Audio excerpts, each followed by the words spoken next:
حضرت امام مالک جو 70 سال تک مدینہ اور مکہ میں حدیث پڑھاتے رہے، وہ بھی حضرت ربیعہ کے شاگرد ہیں. ان کے والد کا نام تھا عبد الرحمن فروغ. تاریخ بغداد میں لکھا ہے کہ بنو امیہ کے دور میں تابعین کے زمانے میں جناب عبد الرحمن بن فروغ گھر سے چلے گئے. ایک روایت ہے بچہ چھوٹا تھا، ایک روایت ہے بچہ ابھی ماں کے پیٹ میں تھا، جہاد کرنے چلے گئے. اس دور میں یہ جہاد ہوتا تھا کہ ایک علاقہ فتح کیا تو مسلمان اگلے علاقے میں چلے گئے، اگلا فتح کیا تو اگلے علاقے، ایک کے بعد دوسرے لوگ پلٹ کے نہیں آتے تھے. حضرت عبد الرحمن گئے 30,000 دینار بیوی کو دے گئے، کہنے لگے سنبھال کے رکھنا.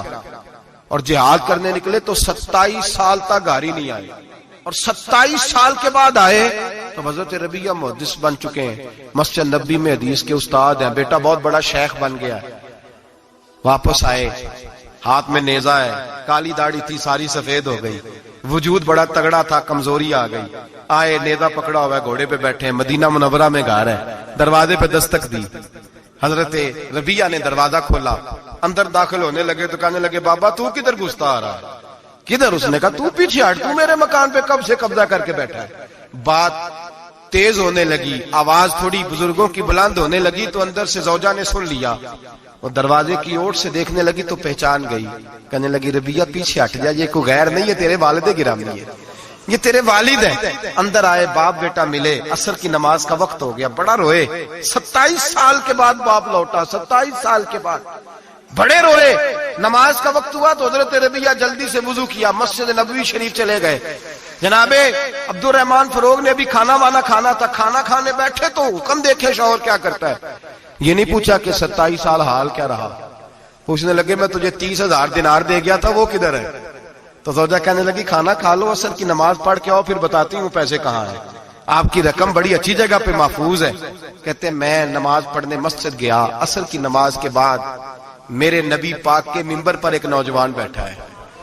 گھر میں تو ان کا انداز ٹوپی پہننے کا تھا نا، سادے عام لباس میں، مسجد نبی میں جبہ پہنا ہے، سر پہ امامہ ہے، خوبصورت لب و لہجے میں رسول اللہ کے منبر پر بیٹھ کر، نبی پاک کے منبر پر بیٹھ کر. پتہ نہیں آپ کو اس بات کی لذت نصیب ہو رہی ہے کہ نہیں، عام جگہ نہیں، نبی پاک کے حضور کے منبر پر بیٹھ کر نبی پاک کی حدیثیں سنا رہے ہیں. اتنا بڑا مقدر. کہتے ہیں حضرت امام مالک جیسے لوگ، خواجہ حسن بصری جیسے لوگ کاغذ قلم لے کے حدیثوں کی سماعت کر رہے ہیں، ان سے درس لے رہے ہیں. جناب عبد الرحمن کہتے ہیں میری نظر اٹھی، کچھ بوڑھا ہو گیا تھا، کچھ اس وقت وہ ٹوپی میں سادے لباس میں تھے، پہچان نہ پایا. ایک شخص سے پوچھا یار ہے تو جوان پر اس کے چہرے کی نورانیت میرے دل کو بھا گئی ہے تو جوان پر اس کا حدیثیں بیان کرنے کا انداز میری طبیعت کو گھائل کر گیا. یہ کون ہے جو نبی پاک کی مسجد میں بیٹھ کے حدیثیں بیان کر رہا ہے؟ تو کہتے ہیں امام مالک کہنے لگے بابا جی چپ کر جاؤ، ہمارے استاد کے بارے میں اونچے لب و لہجے میں بات نہ کرنا، دیکھتے نہیں کتنے کتنے لوگ بیٹھے ہوئے خاموشی سے. تو میں نے کہا مجھے بھی تو بتا دو نا ہے کون. تو کہنے لگے کوئی عبد الرحمن فروغ نام کے بزرگ ہیں، یہ ان کے بیٹے ہیں، ربیعہ نام ہے.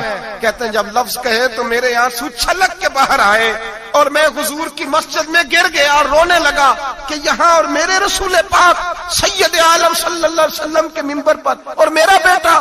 کہتے ہیں میں تڑپ کے گھر گیا اور گھر جا کے میں نے اپنی بیوی کو جب دیکھا تو میرے آنسو نکل گئے. میری بیوی سمجھ گئی کہ یہ میرے محدث بیٹے کو دیکھ آیا ہے.